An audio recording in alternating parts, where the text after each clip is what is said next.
हुजूर ने फरमाया अल मजालिसु बिल अमाना। मुआशरे का एक और बड़ा मसला और बाहमी ताल्लुकात की खराबी की एक बहुत बड़ी वजह वो लोग हैं जो दो मुंह वाले सांप हैं। वो कौन है? जो शरीयत ने मजालिस के आदाब बयान किए हैं उनकी रियायत नहीं रखते। अब वो क्या है? हुजूर ने फरमाया अल मजालिसु बिल अमाना। हुजूर ने फरमाया मजलिस की बात अमानत है।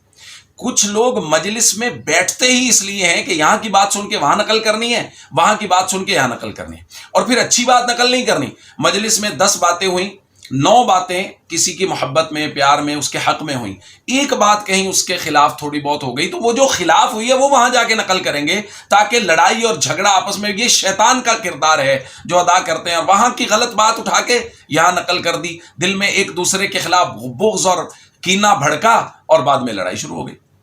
तो ये दो मुंह वाले सांप होते हैं जो एक जगह से बात सुन के दूसरी जगह और दूसरी जगह से बात सुन के पहली जगह नकल करते हैं।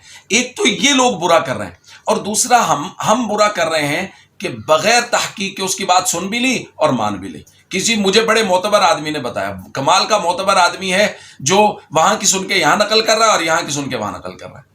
तो हम सबको चाहिए ऐसे लोगों की बात पे कान न धरें जो दो मुंह वाले सांप हों, बल्कि उन लोगों की बात माने जो मोहब्बत और प्यार का पैगाम दे रहे हैं।